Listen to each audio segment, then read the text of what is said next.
Primero me gustaría agradecer a todos los organizadores del seminario, al equipo de investigación y a la Universidad de Navarra a la invitación y la generosa, muy generosa y calurosa además, acogida. Muy particularmente me gustaría agradecer las gestiones a María Sandúa Mañú y a Mercedes Montero por su apoyo y su compañía estos días, además a Mercedes. Conocí a Mercedes de una conferencia de la European Academy of Religion en Bolonia en 2019, hace 4 años ya. Me hubiera gustado participar y escuchar a las colegas que contribuyeron con un panel en 2022 y 2023, pero dio la casualidad de que yo iba viaje fugaz y no pude quedarme o coincidían los paneles. Es por ello que estoy muy feliz de poder tener esta oportunidad hoy, de tener las conversaciones que hubiéramos podido tener entonces, pero que no pudimos tener.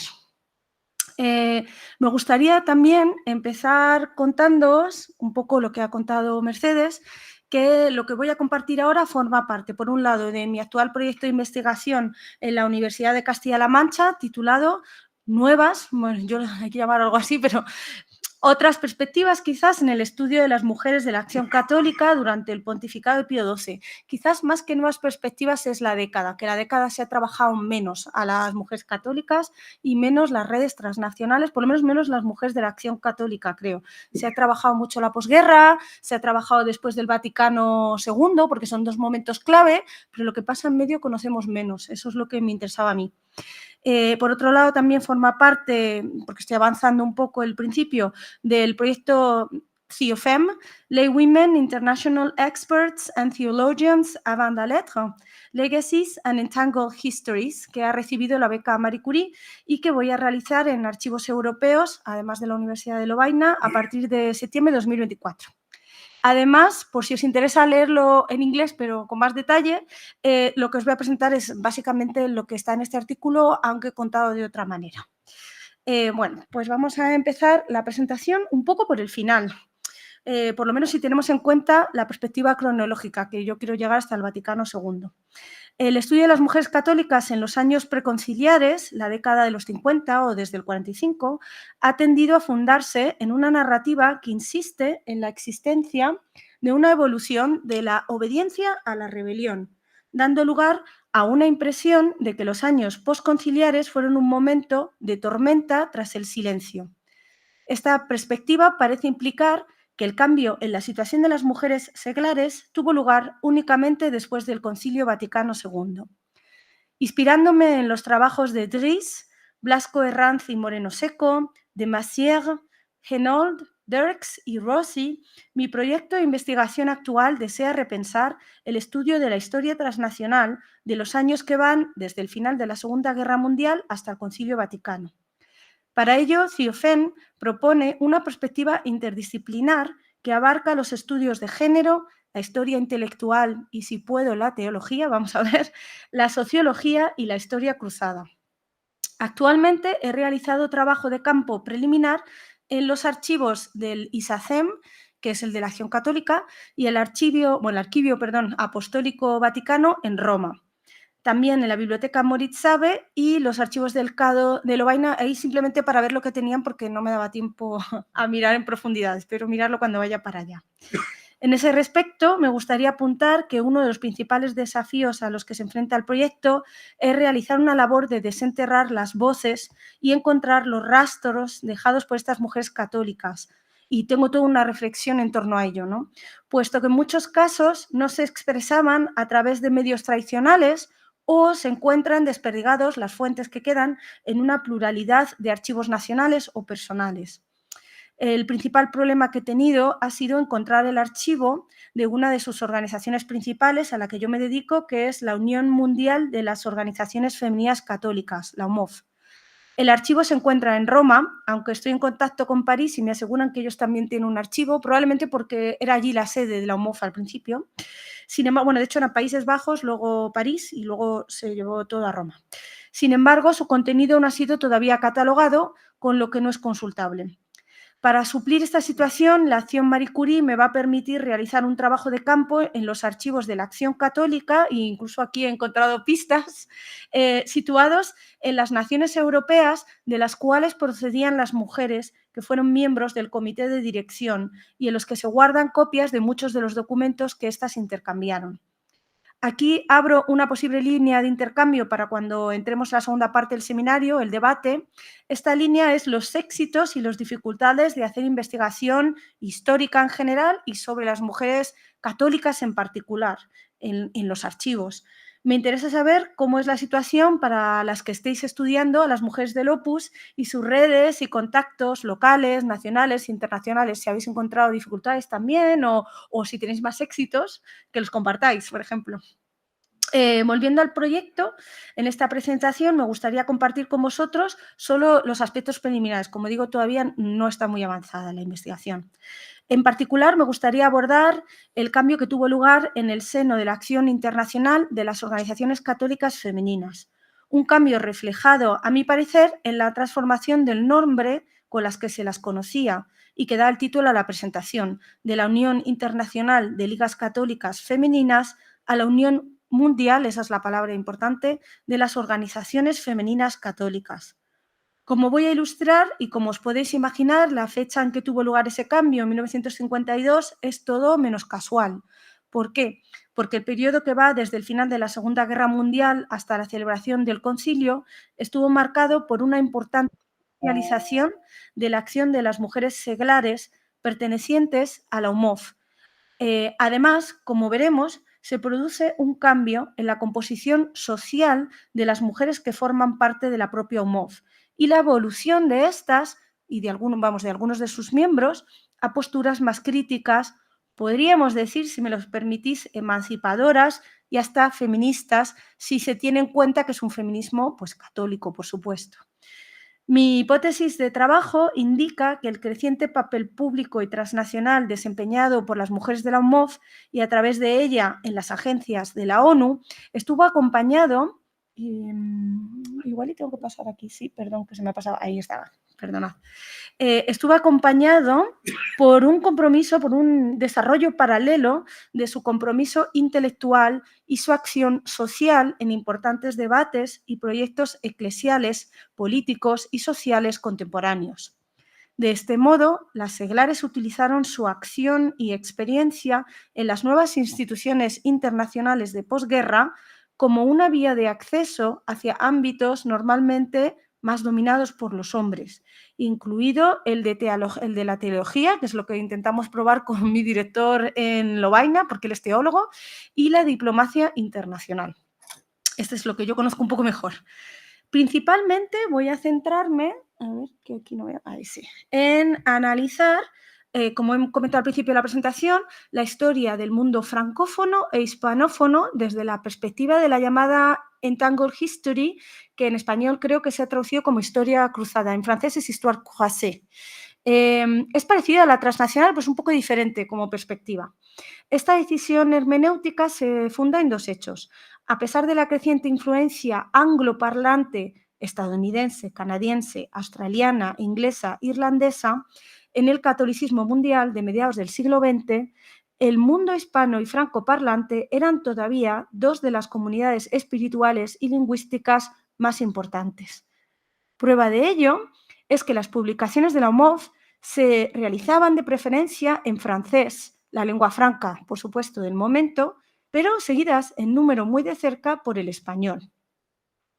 Por otro lado, el concepto de Entangled History nos ayuda a entender mejor la complejidad de la interacción transnacional existente en el periodo entre católicas, aunque también aquella interacción entre católicas y mujeres y hombres de otras confesiones o que no eran necesariamente creyentes.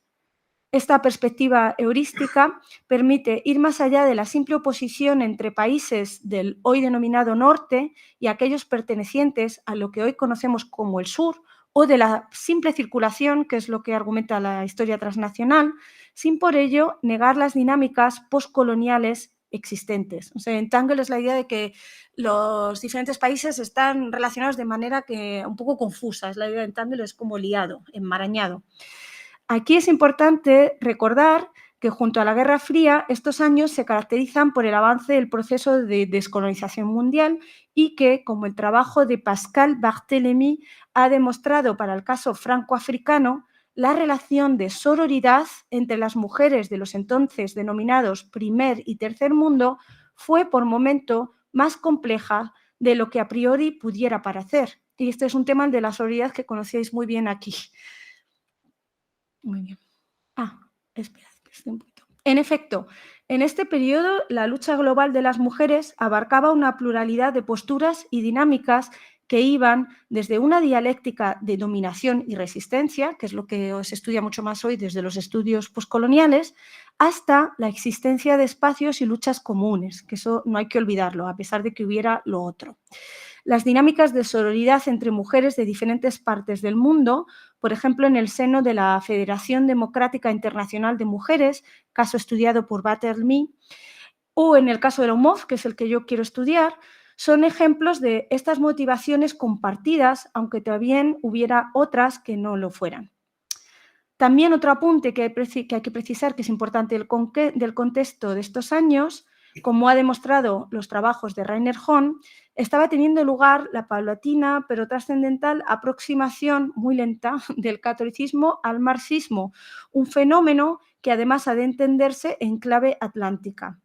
Una fermentación, por el momento solo fermentación, que tuvo lugar en un hábitus de desarrollo y condena de las propuestas más audaces de la Nouvelle Théologie, que posteriormente daría lugar, muy posteriormente, a la llamada Teología de la Liberación en los años 70. A pesar de los grandes esfuerzos llevados a cabo por, entre otros, Mónica Moreno e Inmaculada Blasco, para el caso de las mujeres de la Acción Católica, y en el ámbito del Opus por las colegas que pertenecen a vuestro grupo, las mujeres católicas y de otras confesiones, en realidad, continúan siendo un ángulo muerto de importantes ámbitos historiográficos. Principalmente llama la atención, y aquí sí está, la ausencia de la religión de un gran número de proyectos de investigación desde perspectivas transnacional o europea. Por eso fue ¿cómo se dice? Una apuesta, lanzar un proyecto europeo Marie Curie que tenía religión como en el centro de la temática. Raúl Mínguez también lo consiguió una Marie Curie con un proyecto que tenía que ver con la religión y con las mujeres también. Así como también está ausente de temáticas significativas, en algunos casos, como por ejemplo las comunidades de pensamiento de mujeres y acción internacional durante la Guerra Fría y el proceso de descolonización. Se habla mucho de las mujeres, pero no tanto de las que tienen fe. Mencionar los dos proyectos que tenéis aquí, que han sido, sobre todo, ha sido gran inspiración para mí, el Women's International Thought, que está muy bien por si lo queréis consultar. Entre otros ámbitos también que poco se han escrito, por ejemplo, son su rol en organizaciones clave, como lo tengo en español más tarde, pero aquí lo tengo en inglés, el International Labour Organization, el ILO. Muy bien. Dicha invisibilidad es doblemente significativa si tenemos en cuenta las labores fundamentales que desempeñaron, como os voy a intentar mostrar, algunas seglares en las 2 décadas que pertenecieron a la celebración del Concilio Vaticano.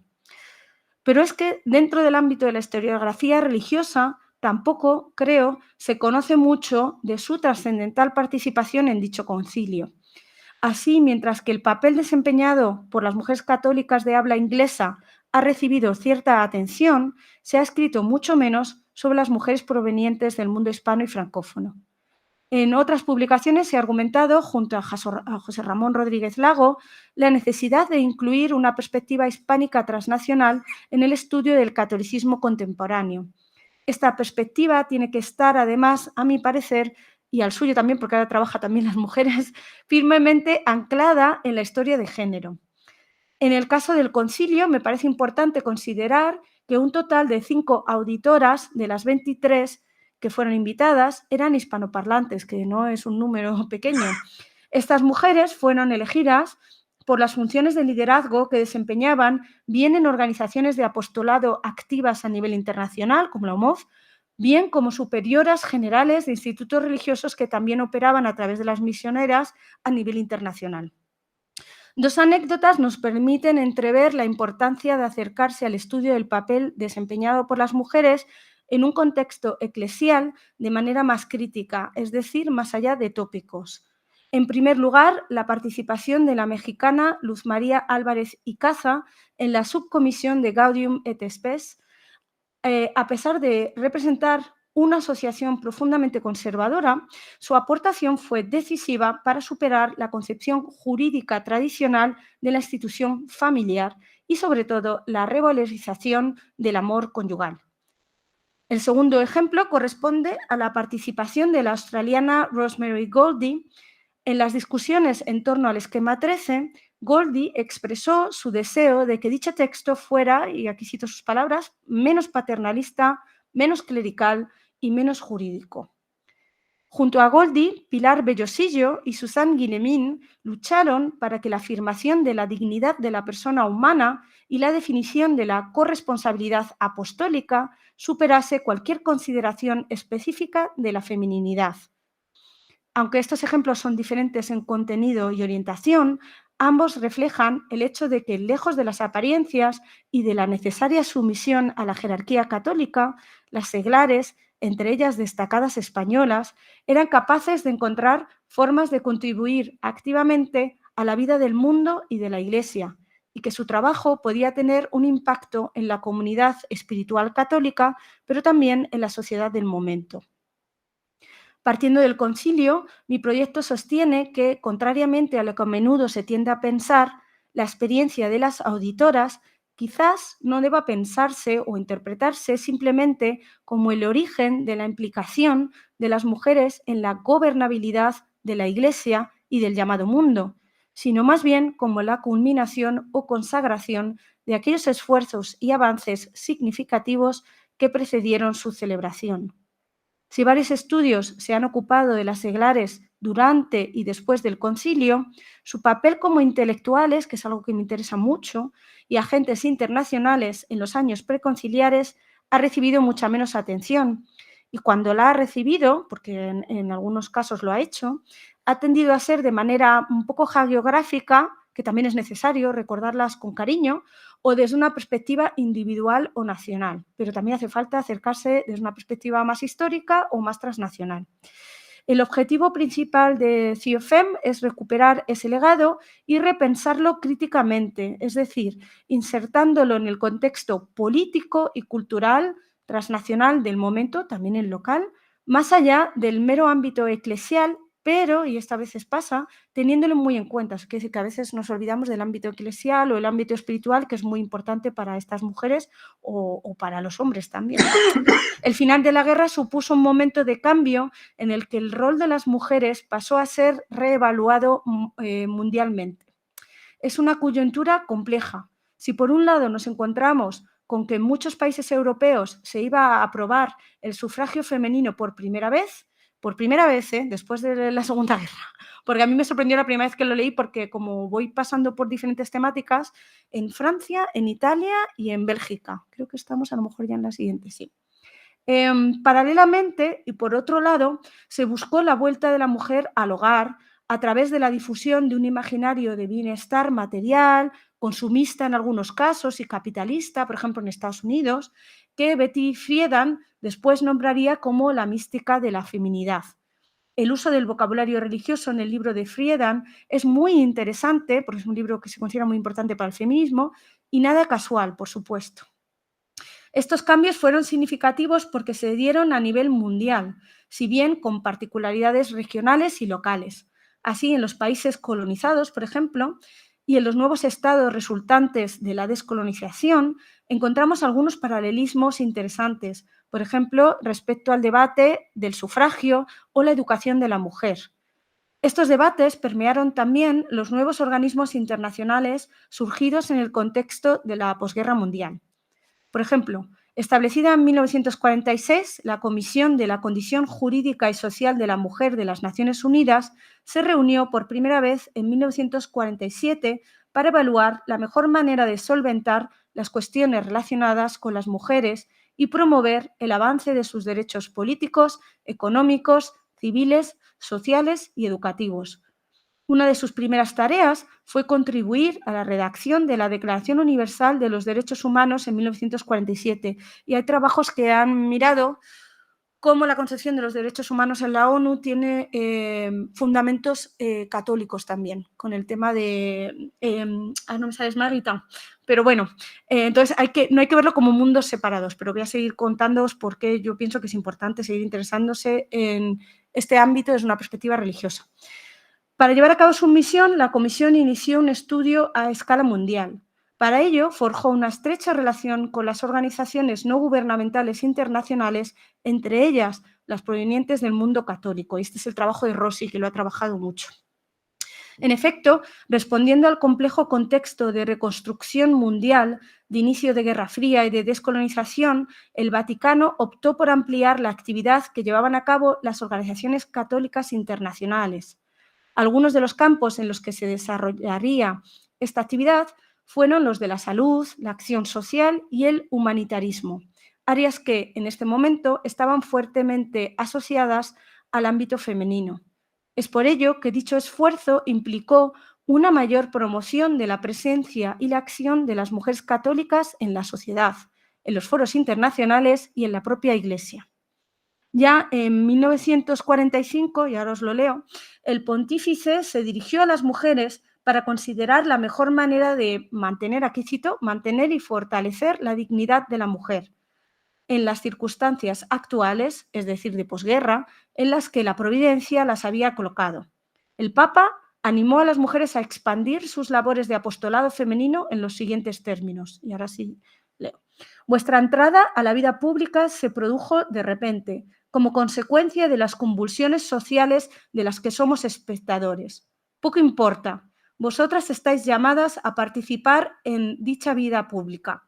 ¿Acaso sois capaces de dejar en manos de otros, de aquellos que se hacen promotores o cómplices de la ruina del hogar doméstico, el monopolio de la organización social del cual la familia es el elemento principal en su unidad económica, jurídica, espiritual y moral?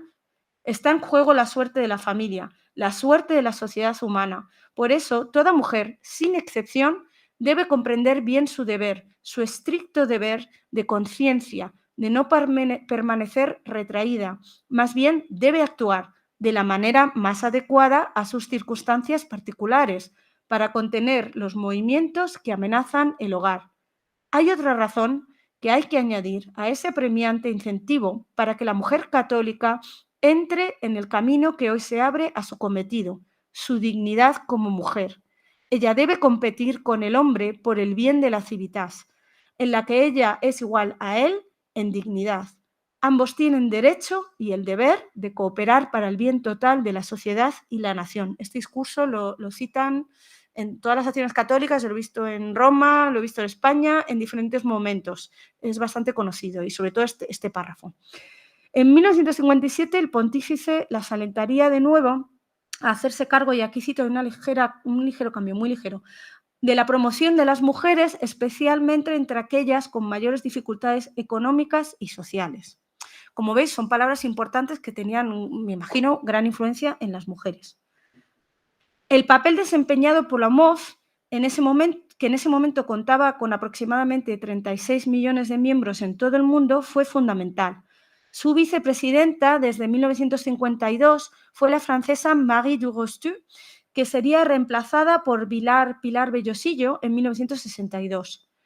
Aquí es importante precisar que tanto Durostu como Bellosillo fueron elegidas a través de una votación en el Consejo de la MOF, es decir, a través de mujeres. Es decir, también que no habían sido nombradas por la Santa Sede ni la jerarquía, que es algo que podía perfectamente haber sido.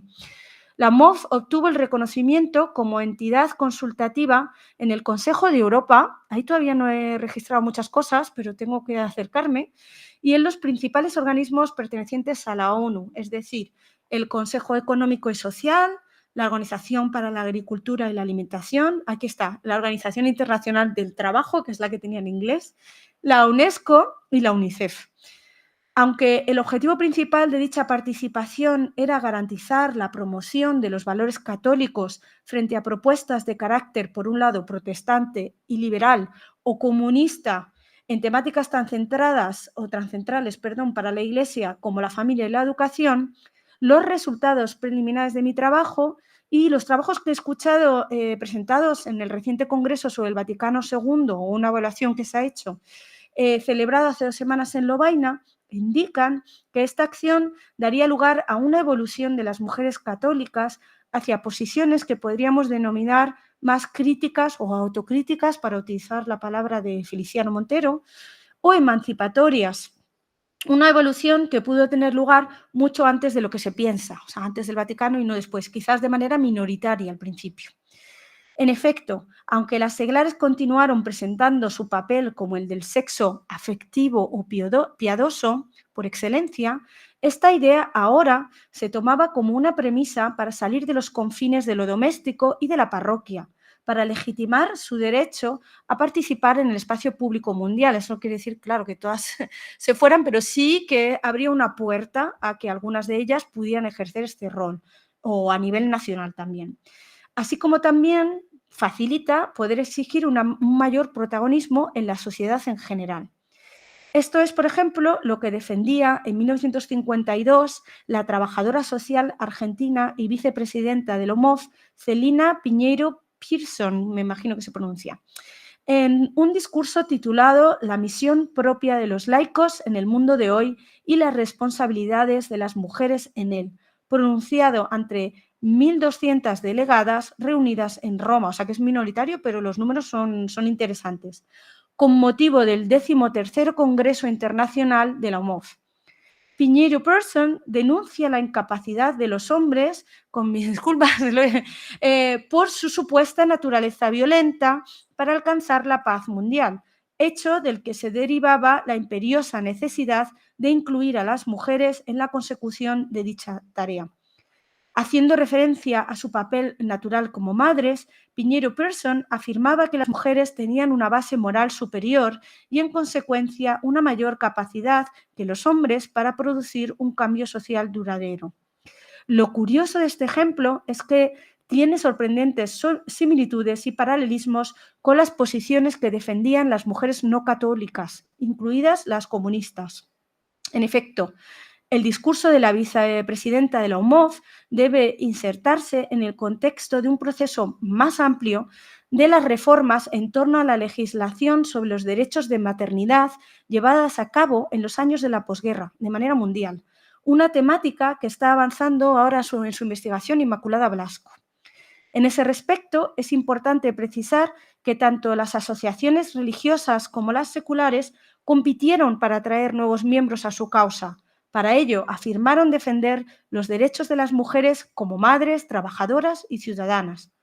Las activistas y las líderes de ambos lados del telón de acero apelaron a los instintos maternales de las mujeres dentro de las campañas de paz que se llevaron a cabo en el contexto de la formación de la OTAN y del Pacto de Varsovia.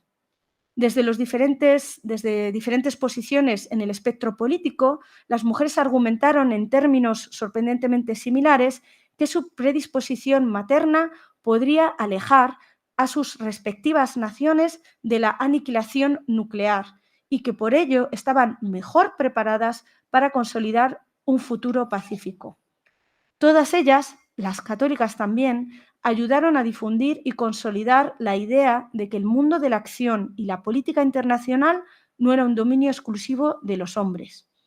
Además, a través de la circulación de imágenes y discursos en diferentes comunidades de mujeres, se produjeron, es lo que quiero ver y evaluar, probablemente interesantes trasvases de valores, circulaciones que merecen ser estudiadas con más detenimiento, además de ser debidamente contextualizadas histórica y críticamente. Este nuevo rol en el seno de los organismos internacionales, sus labores organizando hacía muchísimas cosas, cursillos, encuentros, conferencias, preparando informes, encuestas, llevó a un selecto grupo de seglares a salir de su país y en ocasiones del continente para encontrarse con mujeres y hombres, incluidos importantes miembros de la Iglesia Católica, como el pontífice en algunos casos, pero también nuncios del resto del mundo. Aunque eran una minoría, es verdad, es importante tener en cuenta el impacto más extenso de su acción. Me refiero, por ejemplo, a los cursillos que impartieron, que dieron la posibilidad, además de aprender, dieron la posibilidad a un creciente número de mujeres, jóvenes y adultas de socializar más allá de los confines domésticos y de ser formadas en una cultura de análisis, de conocimiento de la realidad social y espiritual e incluso de participación política. Esta especialización de las mujeres y el énfasis en la formación de otras jóvenes dio lugar a un importante cambio social en el seno de la antigua Unión Internacional de Ligas Católicas Femeninas, que es otro de los grandes cambios que caracterizan su transición hacia la UMOF. Me refiero a la profesionalización de un gran número de seglares, catequistas, líderes de acción católica a nivel local, nacional, internacional, y a la relativa democratización, si me permitís la palabra, o por lo menos diversificación de sus miembros, que ya no provenían, como por ejemplo fue el caso de Durostu, de la aristocracia y de las clases altas, sino que cada vez implicaban a más mujeres de clase media e incluso obreras. Algunos de los lugares donde organizaron cursillos estas mujeres o encuentros fueron México, Argentina, Cuba, esto solo en esta década, Angola, Mozambique, India, Tailandia. A menudo muchos de estos viajes estaban directamente sufragados o parcialmente por la ONU, por ejemplo. Ahora, y ya casi estoy terminando, me gustaría enseñaros, se me han pasado algunas, algunos de los textos que traigo de las fotos que he podido tomar en el Archivo de la Acción Católica en Roma. Entonces, por ejemplo, aquí tenéis el discurso de Pinheiro Persson, algunas secciones. ¿Habláis francés o os traduzco directamente?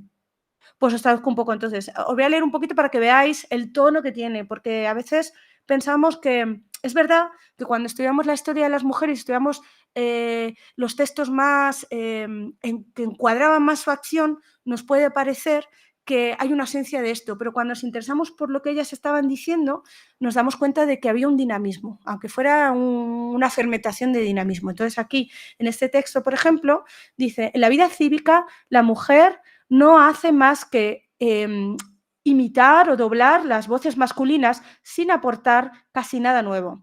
En general, en los parlamentos, su rol está más o menos borrado, y en las legislaturas de la mayoría de los países, el número de representantes de su sexo, en vez de aumentar, denota una tendencia a disminuir. Esto en 1952, a mí me parece muy interesante.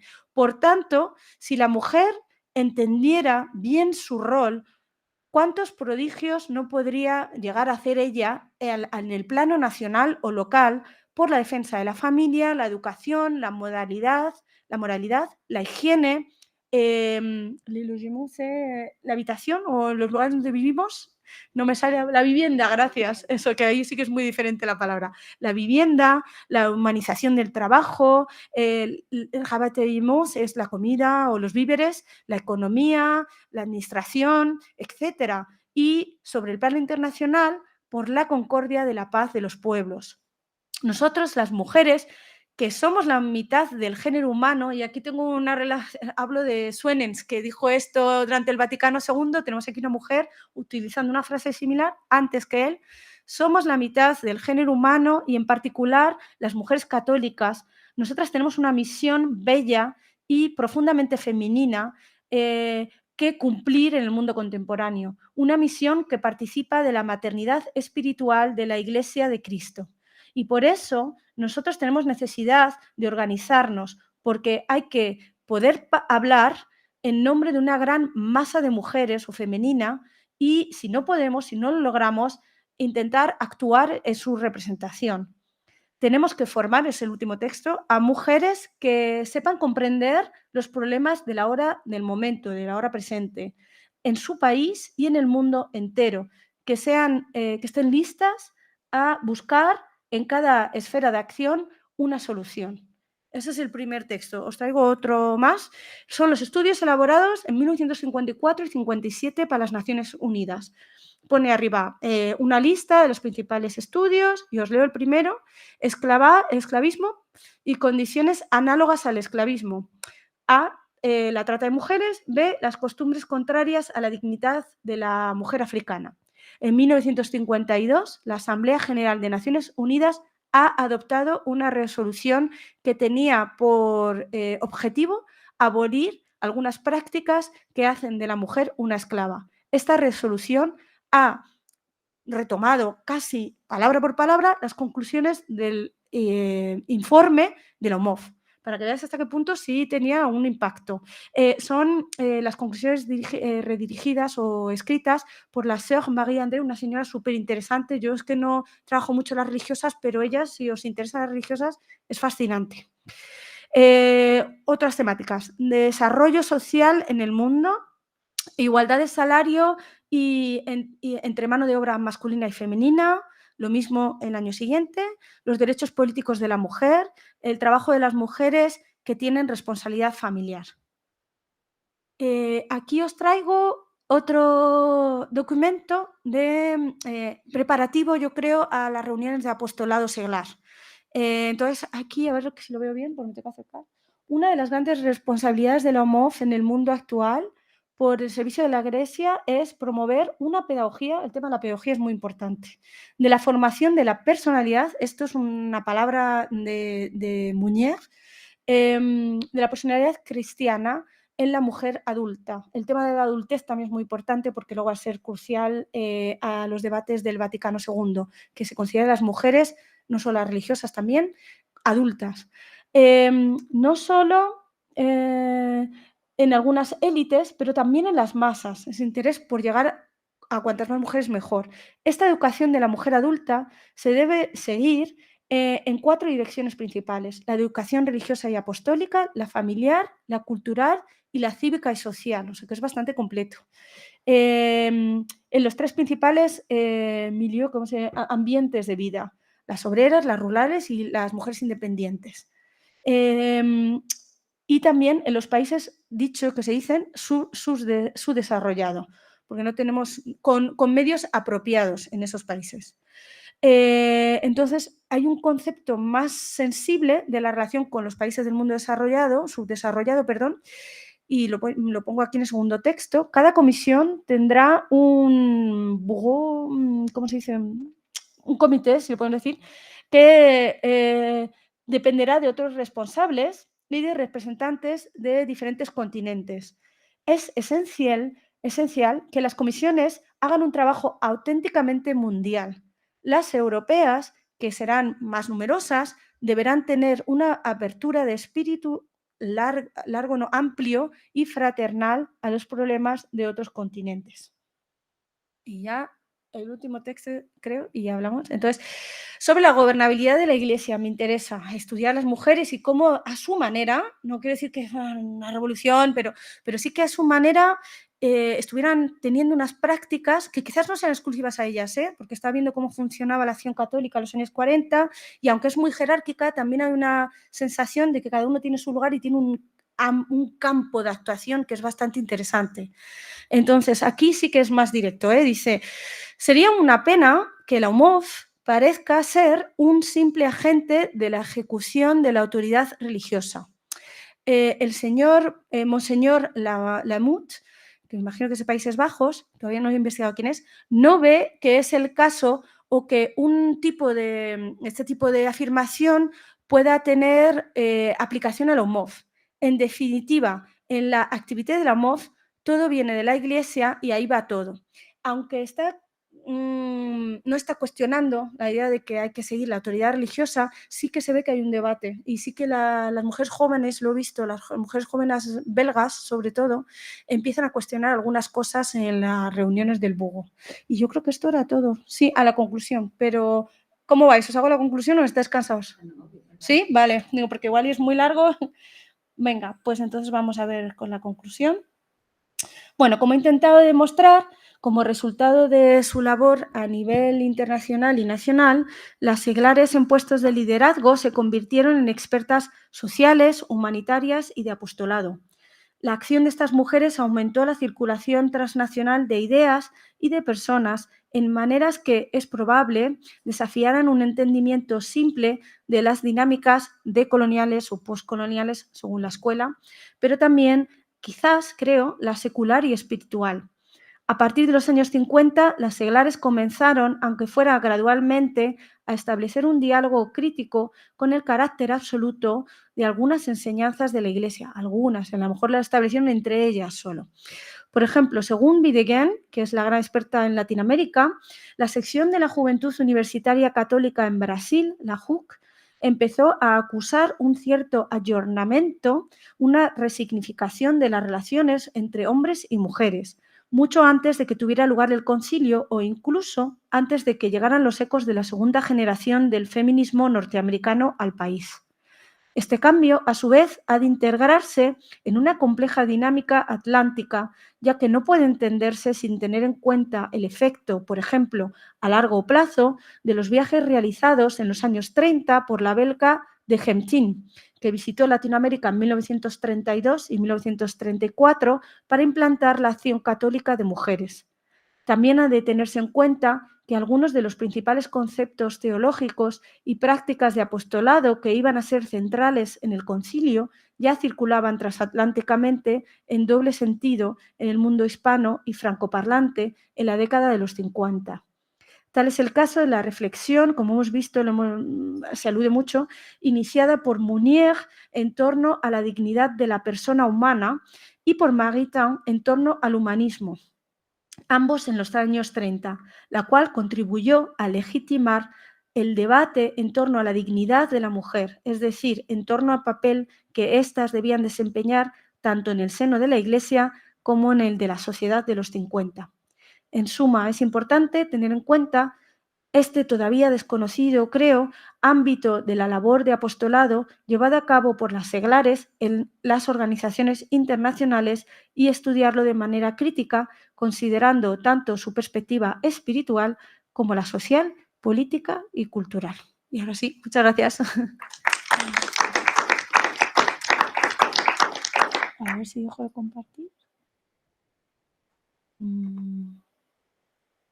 Y salgo aquí quizás para ver. Sí.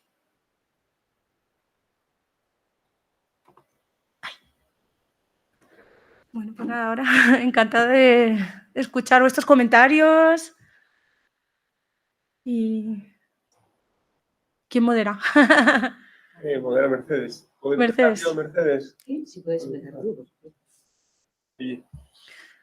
Me interesa mucho, te felicito. Se ve que estás en los preliminares de esta investigación. Sí.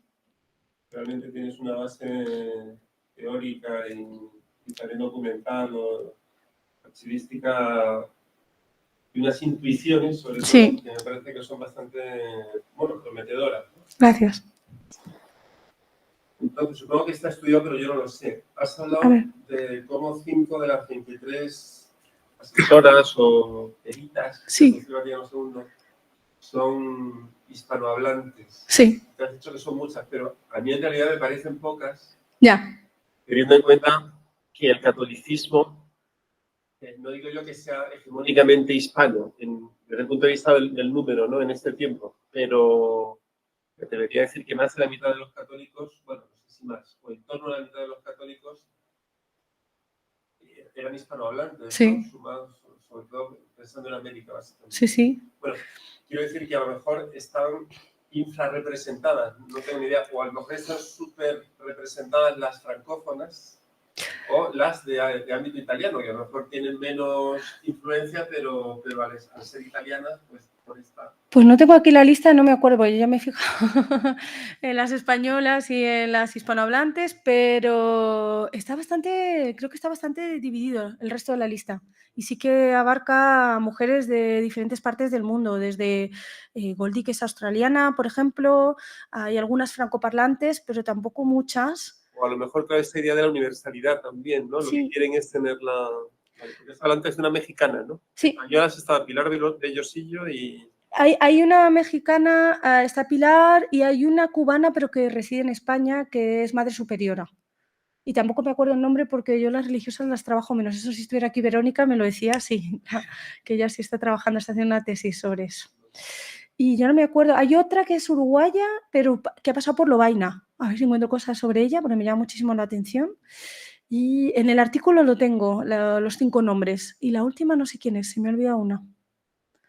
Y luego también de las intuiciones, lo que has dicho, pero, o sea, este traspaso de fronteras doctrinales, o sea, la heterodoxia o el disenso, Sí, sí, sí. en las mujeres hispanohablantes que a ti te interesan, ¿lo has percibido ya antes del concilio? O bueno, realmente hasta que no tengas una masa documental mayor, no... Yo he visto una cosa más ligera, quizás más autocrítica, como diría Feliciano Montero. Es una reflexión en torno a cómo ser mejor, cómo hacer mejor su acción social, y esa crítica de cómo mejorar su propia acción de apostolado las lleva a los otros lugares. O sea, yo sé que me emociona mucho, lo presento así como que suena que están rompiendo muchos moldes, pero es que están rompiendo el molde desde dentro. No es porque quieran cambiar de molde o quieran ocupar otro molde, sino que el molde a lo mejor se les queda un pelín pequeño y lo hacen un poco más amplio, pero no es quizás todavía la idea de ruptura frontal, que a lo mejor sí aparece más en los años 60. Yo no sé si conocen la fuente. En el año 56 se organizó en Madrid el primer apostolado seglar. Pero son 5 volúmenes las actas y hay bastantes intervenciones, bueno, bastantes. Trata de ser un foro de opinión y debate del mundo católico, religiosos, seglares, sacerdotes diocesanos. Qué bien. Hombres y mujeres. Entonces, ahí, yo lo sé porque me he encontrado varias intervenciones de mujeres de Opus Dei, pero creo que si exceptuamos a las religiosas, que como tú dices, se interesan menos, puede que haya más gente. Pues muchas gracias por la pista, porque no conocía, sí conozco el del apostolado mundial, pero en Roma, pero este no tiene ni idea. ¿Es solo España o es internacional también? Es internacional, vinieron cardenales, eclesiásticos. Qué bien. Agostino Gemelli también estuvo aquí y más gente, sí. Pues muchas gracias. Fue una cosa muy, muy sonada en la época, sí, el año 56. Sí, y me imagino que prepararían el de apostolado después, porque es una primera reunión ya para empezar a intercambiar ideas. Probablemente hay cosas muy importantes ahí, sí. Gracias. Aquí están las actas, o sea, ¿Están aquí? No, que no sé si me va a dar tiempo a mirarlas. Aquí la planta. Vale. Luego, si no, me contáis vosotras también o lo que te hayas encontrado. Claro, es que claro, el mundo de la mujer yo no me lo había planteado así, pero después de escucharte, pensaba que era la mujer. Sí. Pero claro, tienes las religiosas. Hay un montón de mujeres, claro. Es la parte de la sociología. Después tienes las seglares, pero dentro de las seglares son también, las que están en formaciones jerárquicas, sí. Católica, fundamentalmente. También, sí. Sí. Pero muchas mujeres de institutos seculares. Sí, tienes razón, eso conozco menos. Mi supervisor está trabajando algunos. Yo es que también estaba pensando, porque en este momento el Opus Dei es un instituto secular. Sí. Y sus mujeres son seglares, corriente. Pero lo que quiero decir es que hay unos institutos seculares que derivan después, en los 60, hacia el estado más religioso y otras hacia un estado más secular, ¿no? Como es el caso de las mujeres.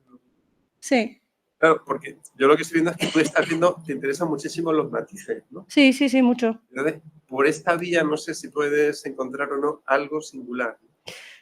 Pues yo todavía no he trabajado, estoy un poco más centrada en lo más, pero bueno, sí que me interesan las mujeres en generales, o sea que te agradezco esta pista también, esta sugerencia para que la mantengan en el radar.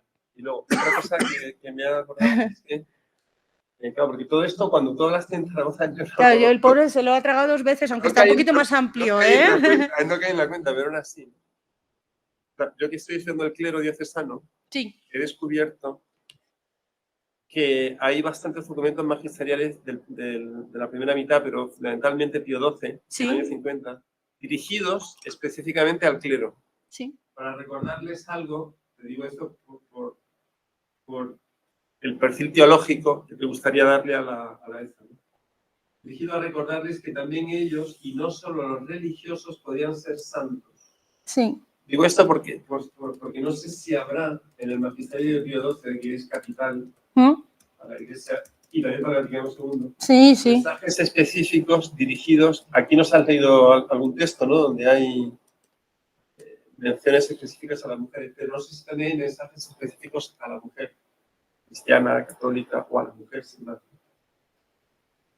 Desconozco, ¿no? Pero no entendí esta última parte. En el magisterio de Pío XII ¿Hacia los Así como- clérigos no, o hacia así- las mujeres? no, así En como- paralelismo, lo que así hemos como hablado. yo me he encontrado Ok. mensajes específicos Sí. dirigidos al clero para recordarles ideas olvidadas, Ok, como era la de la santidad, o sea, que se sí, pensaba que solo podían ser santos o buenos o tal los religiosos, ¿no? ya. Usura, Sí, etcétera. sí, sí, sí, sí. No, vosotros también. No sé si también hay mensajes específicos de Pío XII dirigidos a las mujeres para recordarles ideas Sí, sí. católicas, Sí, sí, sí, sí. pero olvidadas. En Estados Unidos tienen todo un libro que me encontraba por casualidad de internet. Ahí, si lo queréis, os lo puedo compartir. Está en inglés. Un libro entero con todas las enseñanzas de Pío XII sobre la mujer.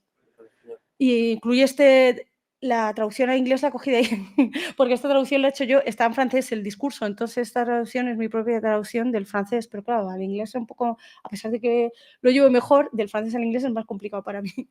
Sí, lo tengo, recordármelo porque se me va a olvidar. Escribirme y a ti tengo que pasar el email de este estudiante también. Recordármelo porque así se me olvida.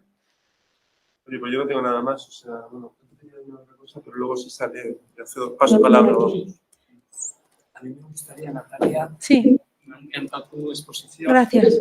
Y luego te animo con las investigaciones futuras. Muchas gracias. La semana pasada, aquí en clase, doy una asignatura que es la Iglesia en el mundo actual. Sí, Y uno de los temas es la Iglesia y la mujer.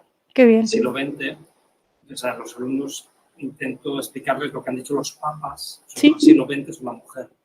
Y al ver tu exposición, me sorprende mucho el texto de Pío XII. A mí también, cuando lo leí la Hace primera años vez. dirigí aquí una tesis doctoral a un doctorando de teología sobre los laicos y Pío XII, quien está publicada desgraciadamente esa tesis, pero Sí, entonces Pío XII, la impresión que tengo en sus discursos, encíclicas, magisterio, cuando se dirige sobre todo se dirige al hombre y a la mujer poquísimas veces, y que siempre la mujer está dentro del hombre sí, y solo habla a los matrimonios, por lo menos la mayor parte de los discursos que yo leí de esa tesis. Entonces, esa expresión de que el hombre tenga la misma dignidad de la mujer en Pío XII la lleva la atención. en el 45, ¿eh? Sí. Porque me sorprende bastante positivamente.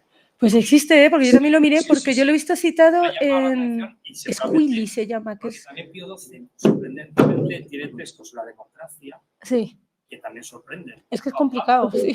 Papa, así con fama de conservador autoritario, decir esas cosas de democracia antes de Juan XXIII, pero me ha gustado mucho ese texto porque me da pensar Sí, y profundizar Sí. en el magisterio Pío XII sobre los laicos, sobre todo la mujer. Y luego lo que has dicho del Concilio Vaticano II, me parece que los textos de Vaticano II, la palabra mujer aparece, me parece, lo puedo contar con los dedos. Ah, sí, eso yo no sabía, fíjate, Sí. porque yo el Vaticano II, yo es donde me voy para atrás, La entonces mujer no... poquísimas veces, Ah, bueno, pero aparece. ahora os explico lo que yo Y creo por qué. Vale. algunas cosas que aparecen sí son muy positivas y que se ve que la Iglesia está en diálogo con el mundo moderno y que eso es bonito subrayarlo. Aunque son poquitas menciones, pero esas pocas menciones son muy positivas y muy esperanzadoras de lo que pasa después Claro. en la Iglesia con Juan Pablo II. Y luego te quería dar ánimos cuando estés en Lovaina e intentes establecer diálogos de la historia con la teología de la mujer, la teología feminista. Sí, mi supervisor es teólogo, Bien. así que, y la idea es lanzarme a dar una clase con él, bueno, él es que la va a llevar y yo le voy a ayudar en lo que pueda, sobre teología y mujer. Y claro, entonces con muchas ganas también, y ya estoy por ahí leyendo a Dorothy Day también, y claro, sí, y entonces con muchísimas ganas, y la verdad es que, pero poquito a poco entrando en el mundo, porque el experto es él, yo, por eso es la beca Marie Curie también es para que aprendas, ¿no? Entonces eso es lo que yo voy a aprender ahí con él, y yo lo que le voy a traer es esta idea de la transdisciplinaridad, más de estudios culturales, que es lo que yo he aprendido en Estados Unidos, y por eso mezclo tantas cosas, pero es que ayuda cuando abres el abanico de la contextualización, te das cuenta de que es mucho más complejo de lo que a veces nos parece sin querer, ¿no? Yo creo. Tanto cómo tratamos también a las mujeres que no tienen fe, como a las que tienen fe. Pero me interesa más, contextualizarlas no solo dentro de la cultura religiosa, sino de este ámbito más amplio que es la sociedad, porque forman parte de ella también, activa, sí. Y lo de la palabra, yo lo pienso en inglés ahora, lay people, laymen y laywoman, que me imagino que será igual, que es laico, laicas, me imagino, claro. Creo que hay una parte, es que no me acuerdo si aquí, me acuerdo bien, pero es la sensación de estar incluidas. que lo que se diga para los hombres valga también para las mujeres, que igual es por eso también, pero no lo sé. Esta es la que sabe más, una vez que la he escuchado hablar, es Marta Margotti también, que tiene cosas muy bonitas. Si os gusta Marta Margotti sobre los años 70 en Italia y algunas de las ideas que yo expongo aquí, por ejemplo, el impacto más amplio de la función ejercida por estas mujeres a través de los cursillos es algo que he aprendido a través de ella, que ella lo comentaba como en los años 70 todavía era muy, muy importante para las mujeres en Italia el catolicismo porque era la única manera, claro, es una sociedad mediterránea en la que era muy difícil tener una excusa para salir de casa también y estar con tus amigas y eso te permitía una cierta libertad. Los grupos de acción católica también para estar entre mujeres y intercambiar ideas. Entonces, bueno, eso lo aprendí con ella. Yo también te quería dar la enhorabuena. Gracias. Me ha encantado y además me gusta mucho ese enfoque multidisciplinar, internacional, porque me parece que vivimos también ahora, o sea, que también todo precisamente el mundo digital y el que vivimos en un mundo tan amplio, justo interesa como estudiar también todo en conexión. Claro. Entonces, porque a veces hay más relaciones de las que parece, ¿no? Y eso es todo lo que están ahí también mostrando. Y a mí, o sea, también me gusta, o sea, yo estudio sobre todo ahora mismo todo el desarrollo de las mujeres del Opus Dei en los años 40-50 en España, cuando los inician, y también estoy estudiándolo en Estados Unidos. Está muy bien. Y que es muy interesante porque, claro, en los años 50, el salto cultural que supone para esas mujeres españolas, el salto cultural, claro. en Estados Unidos es brutal, ¿no? Me lo imagino. Se manifiesta mucho en todos los documentos que estoy hablando. Y como también tengo que estudiar me he familiarizado también con el contexto, precisamente el texto que has puesto de Pío XII sí que lo conocía. Ah, ¿ves? Circula mucho, sí. Circula, sí, y me llama la atención porque es lo que pasa siempre, ¿no?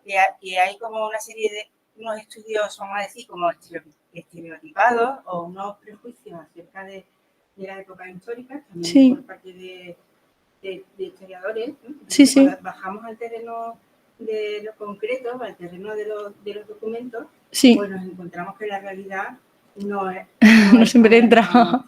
Entonces, pues esa idea, como te he dicho antes, de Pío XII como son pontífice más bien conservador, y esa idea de como que la Iglesia, la jerarquía católica quiere tener todo el tiempo como a las mujeres encerradas en el hogar y tal, y de repente te encuentras con un Pío XII que le está diciendo, bueno, que es importante el hogar, porque es importante la familia, pero que tienen que salir a la palestra, vamos a decir, y competir con los hombres, porque la sociedad hay que cambiarla, y lo está diciendo Pío XII, en el 45, 47, ahora no me acuerdo, pero... Sí, yo lo había citado en el 47, pero el discurso del 45 es lo que yo he encontrado, sí. ¿No? En un momento en el que en todo el mundo también el discurso en general que se dirige a la mujer es de vuelta al hogar, exacto, ¿no? Y de la exacto, de la feminidad, y ahora exacto. Con Pío XII en el 45 que está tocando hay una tensión del momento, ¿no? sí. Se está dando cuenta de que el papel de la mujer está cambiando y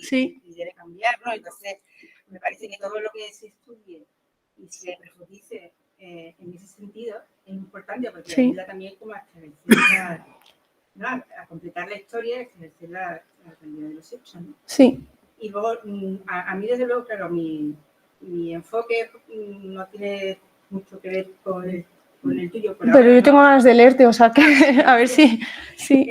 Porque para mí, sobre todo, o sea, mis fuentes fundamentales por ahora son todo el material epistolar que hay qué bonito. entre estas mujeres del Opus Dei, en concreto de Estados Unidos, y primero en España, una vez que se dispersan, se extienden por España, pues desde todas las ciudades en las que están, y hay un continuo cruce de cartas, pues transmitiéndose sus experiencias, dándose ánimo,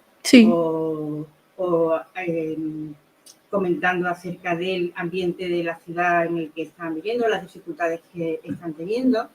Entonces, bueno, me parece que es muy interesante porque también va mucho como en las percepciones, ¿no? Y Sí. como esa mirada interior, ¿no? Y cómo y son mujeres que están funcionando con relativa autonomía, ¿no? Para desarrollar esa acción apostólica, porque fundamentalmente lo que tienen es un afán apostólico pues de hablar de Dios y de acercar a la gente a Dios, o también una dimensión social. Y también me ha llamado por eso mucho la atención que precisamente en estas cartas, también me imagino que inspirada por el fundador de la Opus Dei, tienen ya también esa dimensión, sí que la casa, el hogar es importante, pero que ¿no? Ya hemos oído a San José María decirle, habrá mujeres de la Opus Dei, arquitectas, periodistas, tal, entonces también eso que están transmitiendo a su alrededor. Muy bien. Entonces no sé si manejas el material de cartas, porque por ahora todavía es muy rápido para todo lo que, ¿no? Todo lo que estás hablando. Las que me encontré eran en italiano, que todavía tengo que avanzar. Entonces, los textos que son más oficiales en italiano los leo mejor, los puedo descifrar mejor, porque cuando es carta que ya te cuesta descifrar la letra, y iba con prisas, como siempre. Dije, bueno, cuando vuelva la próxima vez al Vaticano voy a ver, pero no está todavía en el Archivo de la Acción Católica aquí en Salamanca, que tengo pensado ir, quizás allí, bueno, Pilar Bollosillo me imagino que tiene que tener, porque el fondo me han dicho que es muy bueno, y en el CADOC me imagino que habrá también, y ahí en la Louvain-la-Neuve también tienen archivo de Christine de Gentin también, que viajó mucho, y ella sí que se escribe porque he visto cartas de ella con el nuncio de Cuba, y entonces cartas seguro que hay, pero de momento conozco y tengo menos. Sí. Claro, bueno, porque estás en un nivel ahora mismo, o sea, no, que el material que estás utilizando ¿no? Es distinto. Sí. Pero me imagino que también llegarás a... Sí, yo espero que sí. Las cartas, o sea, yo veo que también dependerá de las cartas a quién se dirigen, y, claro. pero si saltan también un poco como ese nivel oficial. Ah, sí, sí, ¿no? Cuando escriben, ¿no? Me imagino, sí, sí, sí. Y entonces, bueno, es verdad que llegas a tener conocimiento y datos de cosas que no haces de otra manera, claro. Tienes, ¿no? Y luego, ya digo, también esa percepción, a mí me ha impresionado mucho porque si entiendes, por ejemplo, que es verdad, te podés hacer cargo de que la diferencia entre Estados Unidos y España pues era muy diferente en el año 50, pero cuando ves las cartas que le impresionaba, o sea, nunca habían, perciben en ese momento que nunca habían visto una lavadora. Claro, ves, eso sí, claro. ¿No? O sea, o el tema de la cantidad de coches que había por la calle, la mentalidad de las personas, ¿no? Entonces, la visión que dan del catolicismo americano, de las católicas femeninas, de las mujeres católicas en Estados Unidos. Entonces, bueno, no sé, es todo un material que te abre también mucha perspectiva de estudio. Es muy bonito. Bueno, yo tengo muchas ganas de leer eso, o sea, porque ese tema cultural me interesa mucho. Cómo ellas lo percibían, cómo también eso les hace, me imagino, percibirse de manera diferente, ¿no? Sí, sí, porque cuando te encuentras contigo mismo en el extranjero, como que hay una parte que se refleja sobre ti y que a lo mejor te hace pensar en cosas, así que sí. Son mucho más independientes los americanos. Sí. Las mujeres americanas eran más independientes. Por ejemplo, les llama la atención la confianza que tienen las hijas con sus madres. A lo mejor dicen, pues la gente joven que conocen, dicen, bueno, es que tienen unas conversaciones con su madre que yo jamás hubiera tenido con la mía. Y no son conversaciones del origen de la vida, sino que están diciendo que les gusta un chico. Bueno, no sé. Cosas más que hoy en día pasan más, pero que en ese momento sí, claro, con los padres además se trataban de ustedes y con, claro, me imagino que, me puedo imaginar lo que suponía para ellas, y no quiere decir que no tuvieran confianza con las madres, era otro tipo de confianza, pero incluso les parece mal. Que están tan cercas, claro. Que no es adecuado. Claro, lo entiendo, porque es una forma de demostrar respeto también a los padres. Y a mi padre, a mi abuelo nunca le llamó de tú, siempre usted, padre, ¿no? Entonces, sí, claro. Sí. Es que no habían leído La democracia en América cuando fueron a Estados Unidos. Ya habrían leído que Tocqueville se quedó súper sorprendido de la autonomía y la vida libre de las mujeres americanas. Fíjate, yo no he leído a Tocqueville tampoco, no sabía, sí, qué bien. Sí. Entonces, por eso hay tantas universidades, la mujer va tan pronto a la universidad en Estados Unidos, porque los padres dicen, a esta chica hay que ponerle a hacer algo. Las ponen a estudiar. Por lo menos. Pero eso se fundan universidades femeninas. Fíjate. Al principio no son exactamente universidades, pero luego sí. Ya. Luego, a veces pueden ir luego también a universidades públicas que son mixtas y tal, pero sí, ese era el asunto. Una cosa, bueno, ¿hay más preguntas? No sé si a los que están viéndonos, porque ponen sí. notificaciones, no sé si alguno. ¿Dónde? Solo. No, pero no sé si... Beatriz. Hola, Natalia Uy, y hola. todos. Mira, tengo una curiosidad. ¿Por qué Lovaina tiene tanta importancia en el tema que tú estás estudiando? ¿Qué les pasaba a estas mujeres belgas? ¿A qué se debe? Porque en realidad Bélgica, pues respecto a Francia, bueno, pues es un país mucho más pequeño, quizá Francia más secularizado, no lo sé. ¿Qué me puedes decir al respecto? Gracias. Vale, yo estoy entrando ahora al catecismo belga y es complicado porque como es una nación doble, pues el catolicismo también es doble.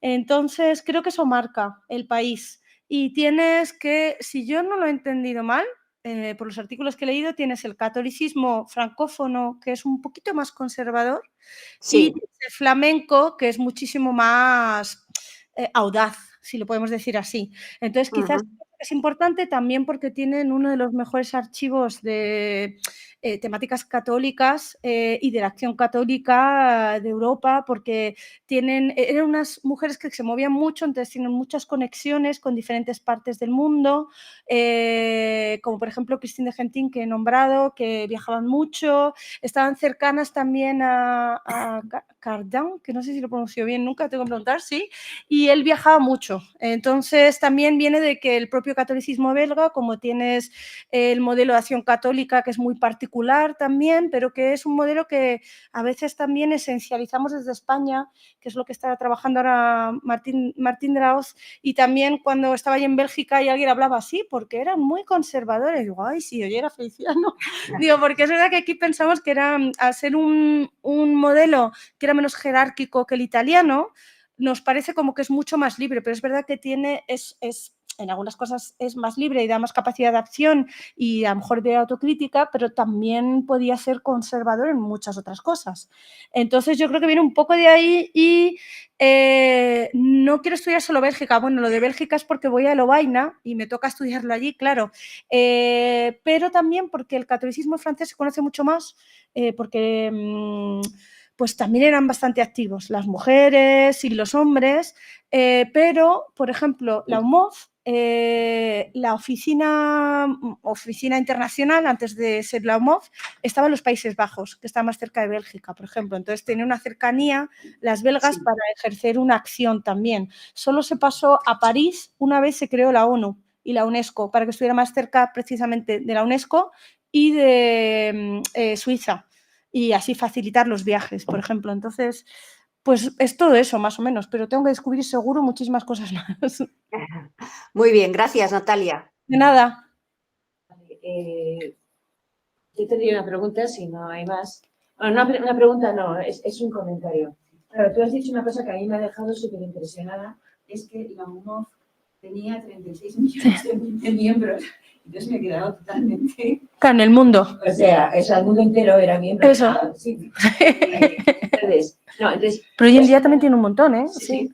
Yo he estudiado Mujeres del Opus Dei en los años 40 y ahora voy a empezar con las estudiantes universitarias que formaban qué chulo. Mujeres del Opus Dei y que, bueno, algunas se hacían del Opus Dei y otras no, ¿no? Entonces, claro, yo me veo que estoy estudiando un tema que es, comparado con los 36 millones, estoy estudiando un grupo de mujeres que deben ser entre 7 y 14, o sea...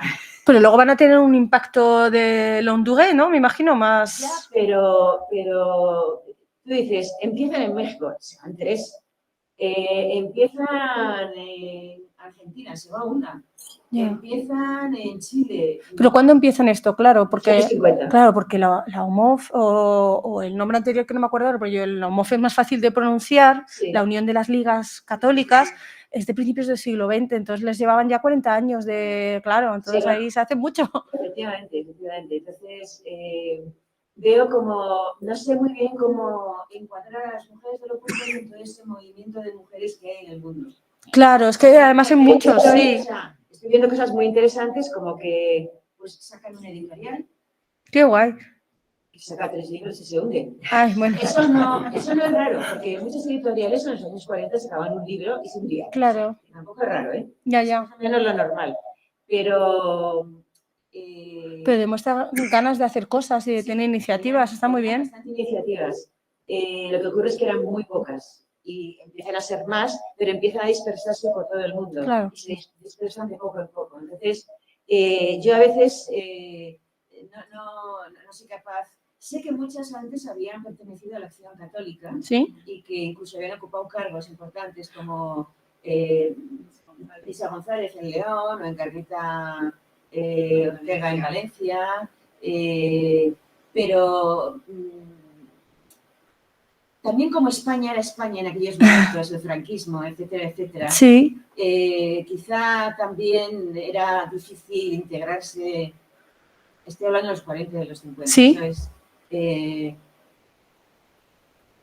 O tener un conocimiento de una tradición, ya. de aceptar a las mujeres, no sé. Sí, y también que ellas serían, me imagino, aunque formaran parte de la Acción Católica, hasta que luego ya se salen, ¿no? Me imagino, para ser del Opus. Eso ya no sé cómo funciona. ¿No hace falta? ¿Puede haber doble militancia, por ejemplo, como lo dicen para...? Sí, no es militancia, pero es lo que me viene de las colegas que trabajan, sí. Son cosas distintas. Entonces, sí. En principio tú puedes hacer lo que quieras. Vale.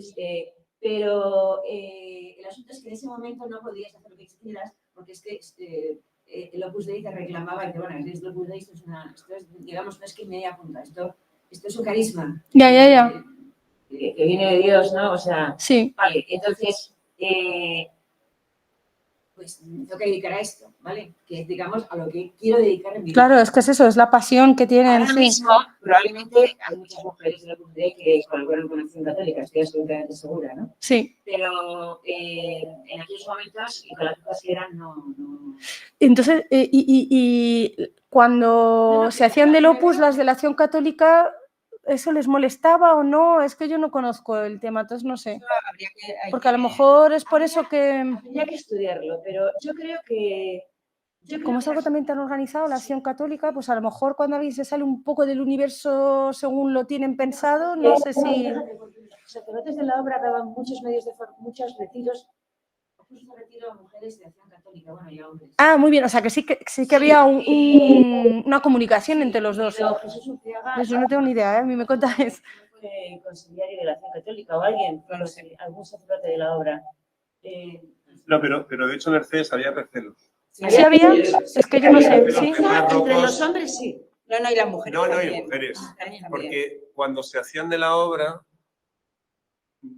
dejaban de ir a la parroquia o a las actividades de Acción Católica. Los párrocos, los conciliarios, los vicarios de la diócesis, y a veces el obispo decía, oye, pero lo que estáis haciendo, ¿no? Ya, no hay doble militancia, digamos, ¿no? Las mejores las estamos perdiendo. Claro. Hubo roces, esto es más del año 53, 54. Vale. Yo también lo he encontrado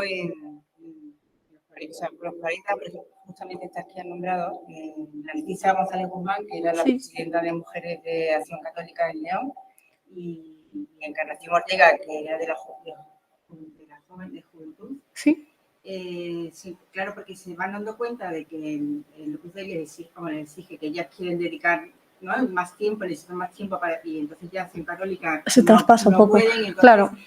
Es como también el conflicto de cómo irse sin que haya recelo o ruptura, porque luego también es verdad que cuando viajan a otras ciudades también, pues, para entender y dar a conocer el Opus Dei, muchas veces el núcleo de conocimiento son los grupos de Acción Católica. Por ejemplo, yo he seguido... El contacto, ¿quieres decir local o algo así? Ah, muy bien. Que tenían ya. Hace Encarnación Ortega un viaje con otra, no me acuerdo, hace un viaje como de, vamos a decir, de exploración, de conocimiento, que va a San Sebastián, a La Coruña, a Vigo y luego termina en Oporto. Creo que se mueven estas mujeres, ¿eh? Porque incluso aunque sea a nivel nacional, para algunas mujeres era eso ya muy grande, claro. Que necesitaban un permiso Paterno. paterno, como ellas no vivían con los padres, pues tenían que Claro, hacer claro. apoyo para que los hermanos mayores le firmaran, ¿no? para poderse mover. Entonces, el grupo al que acude, por ejemplo, o sea, tienen ya un grupo preparado en La Coruña y luego también otro grupo preparado en Vigo, pero que son grupos de chicas de Acción Católica y hablan muy bien de la presidenta de Acción Católica que las ha convocado y que además les ayuda, les presenta más gente, o sea que depende también de la personalidad de la persona, ¿no? Sí. Puede haber colaboración, pero también lo que dice Santa o recelos. Que es un principio también, entonces a lo mejor están en un momento en el que todavía no está muy definido cómo se sienten o si hay ese recelo de manera más intensificada, a lo mejor algunas sí y otras no, y también porque habrá, como tú bien has dicho, creo que lo personal es importante también, relaciones personales más allá de lo que puede pasar en la relación entre la Acción Católica y las mujeres del Opus de manera amplia. Sí. Uy, perdón, de manera más amplia. De todas formas, a mí es un estudio que me gustaría hacer, o sea, ir al archivo de Acción Católica sí. y ver precisamente esas percepciones sobre las mujeres del Opus Dei y, claro. y si hay también actividad o referencias de estas en el archivo. Y la diferencia entre cómo se perciben las católicas de la Acción Católica de las del Opus y luego con las de Falange.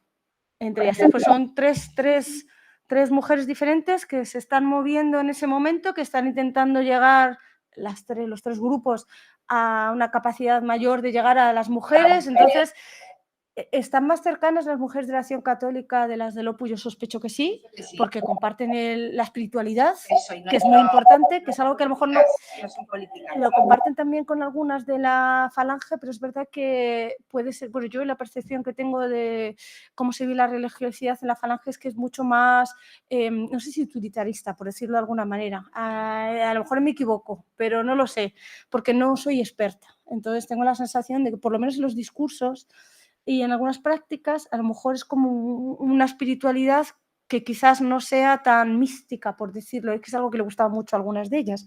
Pero igual aquí me equivoco enormemente, estoy diciendo alguna burrada, tenía que estar Sofía, que es la que sabe de las chicas de la Falange, y ella nos diría muy bien. Ahí a lo mejor... Hay una que no es exactamente de las primeras, pero sí de las 1.5 o 2, las segundas, que es esta Ana Sastre, que es médico, bueno, sigue viva, pero está muy mayor, que estuvo en el colegio mayor de Falange en Madrid. Sí.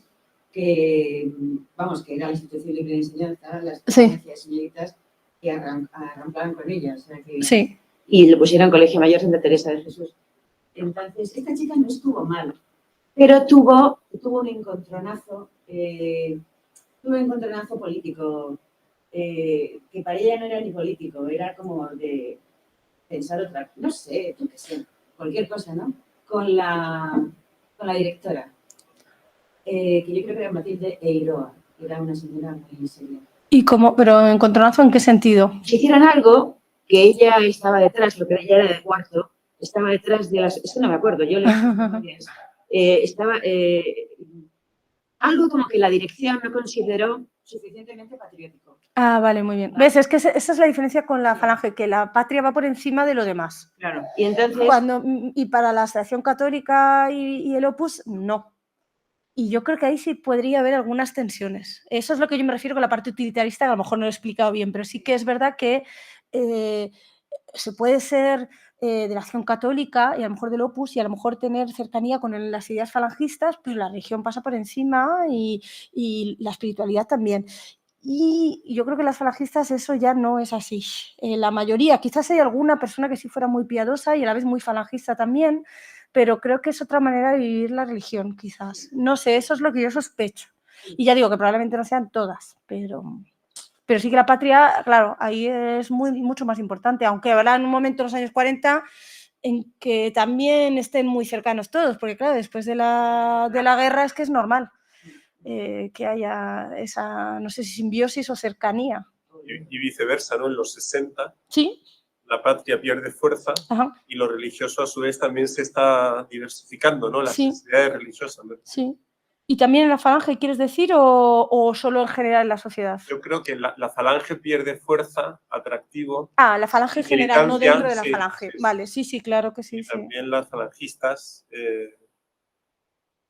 Y además surgen otras formas de militancia, porque es en el momento de los años finales de los 60, principios de los 70, con todos los, ¿cómo se dice en español? Civil rights, que no me acuerdo nunca. Derechos civiles. Sí, los derechos civiles y esos movimientos, y luego después todo el terrorismo que va a venir después, Sí. que va a haber mujeres también implicadas. Hay más hombres, pero también, y hay terrorismo de izquierdas y también de derechas, y terrorismo religioso. Que hay un colega que se llama Guido Pambini, que lo ha trabajado a nivel transnacional, en Italia, en España y en otros países, y es interesante porque, Religioso, pero... Guerrilleros de Cristo Rey. por ejemplo, claro, con motivaciones espirituales, por lo menos, por decirlo alguna manera, o que tienen una cercanía, que tiene una vivencia religiosa también, porque todo eso viene del contexto. Tienes la guerra de liberación de Argelia, que es muy importante, que se radicaliza mucho, tienes la revolución cultural de Mao también, que es algo que está, y maman todos, en realidad, viene a todos, de alguna manera u otra. Y entonces da este fenómeno de los años del plomo que dicen en Italia, pero que es más general. Y es interesante también, sí. Sí, también está ahí el nacimiento de... Claro, sí, ¿sabes qué es eso? Es que va a diferentes familias políticas, espirituales, de militancia, exacto. Y tiene que ver con esa generalización de la violencia otra vez en los años 70. Pues nada. Pero eso yo sí que no soy experta, ahí sí que ya no me he metido en los años 70, no, es lo poco que veo porque soy curiosa. Bueno. Oye, pues... Encantados. A vosotros.